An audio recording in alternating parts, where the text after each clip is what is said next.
you're a veteran in the industry, so it's like, how do you get up every day? How do you keep that excitement Yeah, going? it's exciting. It's like, like, see, first of all, actors are kind of in a way trained to, like, we go in and we give it our best shot, that kind of thing. Right. You're always going out. You either when you're auditioning or you're hunting around for something to do or whatever.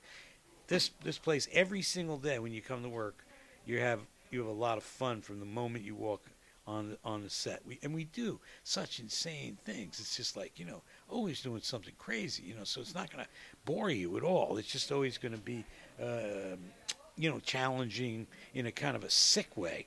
Like in Taxi, I used to love doing it. We did the 3 camera shows, Yeah. and we would rehearse all week, and that was fun. It's like hanging out with all the actors and the director and this, that, and then when the audience came that Friday night, it was like, it's just like going on stage every Friday night. It was beautiful, and they'd film it, so it was like best of both worlds, So you feel like when you, I would say in terms of if you're a person thinking about what am I going to do in my life, Yeah. like the thing to do, if you can, hunt around, you try this, try that, try these different things, study that, study this, work at that. It's like, something like really tickles your fancy, something that you say, wow, man, this day was just so exciting and I had so much fun doing it.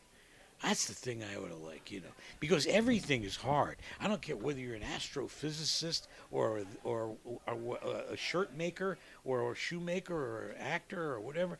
Everything has got their difficulties, little intricacies, things. But if you find something that you really dig, Yeah. you like it, you say, "Wow, this I could do. I could do this all day long."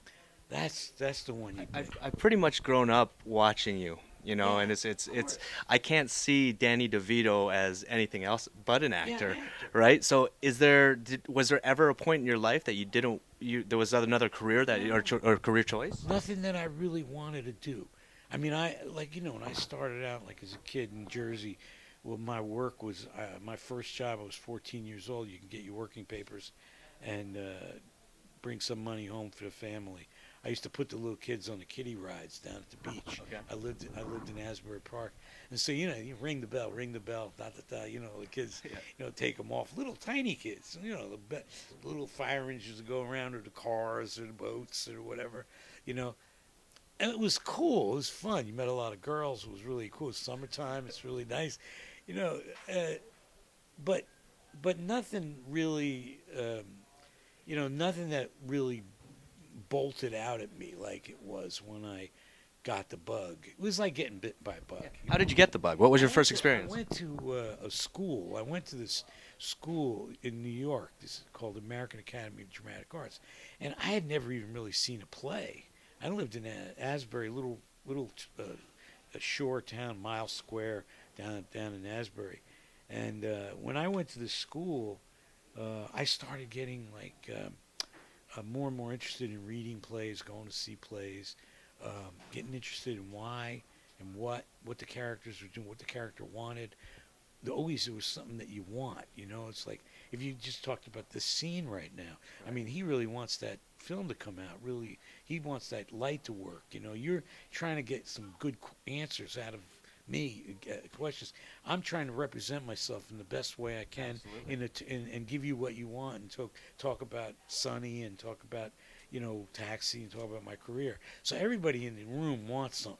That's the same thing as an actor. When you look on stage, if you look at like what Hamlet wants, what Mac wants, what Dennis wants, what see, except for one little tiny tidbit in our show, there's like an anarchy a little bit, and there's irreverence, which is like it's a spin out of a little bit, like tiny bit. Everybody still wants to get over on everybody else, Yeah. so that's a general.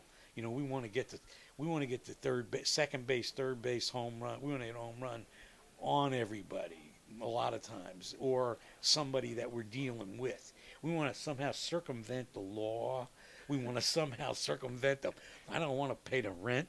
You know what I mean? Right. I mean, it's just like, even though Frank has got all the money in the world, I could pay the rent. You know what I mean? It's just like, I want to live in squalor, and I want to live in filth, and I want to have some fun, and I love sleeping with Charlie. Absolutely. With the season coming up, what is going to be your most memorable time, do you think? Like, what episode? I know you've looked at some of them. We've been doing some real fun ones. I don't know.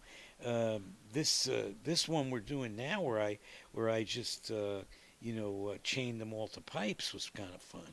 Well, I guess I don't know if I'm supposed to tell you that, but I just like things like they're wacky and zany. I mean they make me do things. I fell out of a freaking window the other day, cracked my skull open. Lost my mind. Went back to 2006. Absolutely, You know what I absolutely. mean? Yes. So just tit for tat. Thank you so much. It's been a Okay, pleasure, I sir. appreciate it. Thank you. Yeah, Appreciate it. thank you so much.